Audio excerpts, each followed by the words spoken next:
Welcome back to our channel Jeevan 2.0. నేను మీ మాధురి. ఒక మంచివాడు పతనం అయ్యాడు అంటే రెండే కారణాలండి. అతను చుట్టూ కూడా ఇలా చేయి అలా చేయి అలా చేయి అని చెప్పేసి 100 సలహాలు ఇచ్చే వాళ్ళైనా ఉండాలి. లేదు అంటే భజన చేస్తూ నువ్వు ఇది తోపు, నువ్వు ఇలా, నువ్వు అలా అని చెప్పేసి నిజంగానే వాడిలో ఆ క్వాలిటీస్ లేకపోయినా కానీ ఉన్నాయని చెప్పేసి అతన్ని భ్రమకి గురి చేసి మరలా అతను పడిపోవటంలో కూడా వీళ్ళ వంతు కృషి చేసి తీరా పడిపోయిన తర్వాత అయ్యో ముందే చెప్తున్నావా నీకు ఇలా చెయ్యొద్దని చెప్పేసి అని తమ ఏదైతే కృషి చేశారో ఆ కృషిని లోపల లోపల ఆనందిస్తూ బయటకు మాత్రం ఇలాంటి నిట్టూర్పులు చేస్తూ ఉంటారనమాట. అలాంటి వాళ్ళైనా నీ చుట్టూ బోలెడంత మంది ఉన్నారు అని అర్థం అనమాట. కాబట్టి మనం చేయాల్సింది ఏంటి? మంచితనము మంచిదే. మంచితనంతో ఉంటేనే అది మనకి కలిసి వస్తుంది. మన మంచితనం ఎక్కడికి పోదు. మన మంచితనమే మనకి మంచిని ఇస్తుంది.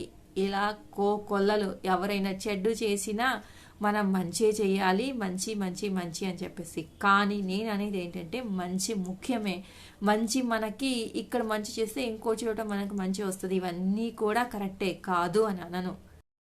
కానీ ఎంతవరకు ఆ మంచి నిన్ను అధపాతాళానికి తొక్కేస్తున్నా మంచేనా? ఆ మంచి వల్ల నీ రిలేషన్షిప్స్ దెబ్బతిన్నా ఆ మంచి నీకు అవసరమా? ఆ మంచి వల్ల నీ అనే వాళ్ళందరినీ నువ్వు కోల్పోయినప్పుడు ఆ మంచి నీకు అవసరమా? ఆ మంచి వల్లనే నిన్ను నువ్వు కోల్పోతున్నావు. ఆ మంచి వల్లనే నీ లైఫ్ని కోల్పోతున్నావు. ఆ మంచి వల్లనే నీ చుట్టూ ఉన్న ప్రపంచాన్ని కోల్పోతున్నావు. ఆ మంచి వల్లనే సర్వం కోల్పోతున్నావు అని అనుకున్నప్పుడు కూడా మంచేనా? కాదండి. అంత అతి మంచి పనికిరాదు. ఇప్పుడున్న రోజుల్లో మంచితనానికి విలువ లేదు. అలా అని చెప్పేసి మంచితనాన్ని కంప్లీట్గా వదిలిపెట్టాలని కూడా నేను చెప్పడం లేదు. కానీ మంచికి మంచి, చెడుకి చెడు అనేది కూడా ఒకటి ఉంది. మంచికి మంచి చేయాలి, కరెక్టే. చెడుకి కూడా మంచి చేయాలి. కానీ ఎప్పుడు ఆ అర్హత వాళ్ళకి ఉందా అనేది తెలుసుకోండి. చెడ్డవాళ్ళే, మరీ అంత క్రూరమైన చెడ్డవాళ్ళు కాదు. మనిషి అన్నాక చిన్న చిన్న మిస్టేక్స్ చేస్తారు. అంత మాత్రం చెడ్డదనమే వాళ్ళకు ఉంది అని మనకి తెలిసినప్పుడు వాళ్ళకి సహాయం చేయి. ఒకసారి 2 సార్లు ఓకే, అది కూడా అంతవరకే లిమిట్. ఆ తర్వాత అతి మంచితనం వద్దు.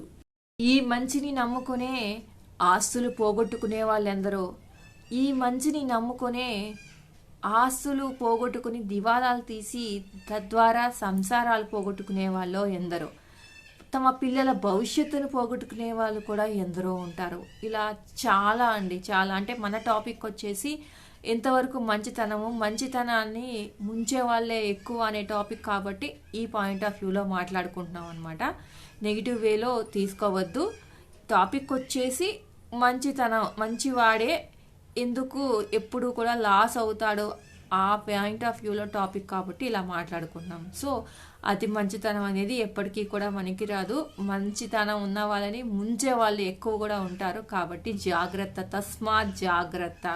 ఇదండి ఈరోజు వీడియో కనుక నచ్చితే లైక్ చేయడం మర్చిపోవద్దు. మరిన్ని ఇలాంటి వీడియోస్ కోసం వెంటనే ఛానల్ సబ్స్క్రైబ్ చేసుకొని పక్కనే ఉన్న బెల్ ఐకాన్ని కూడా ప్రెస్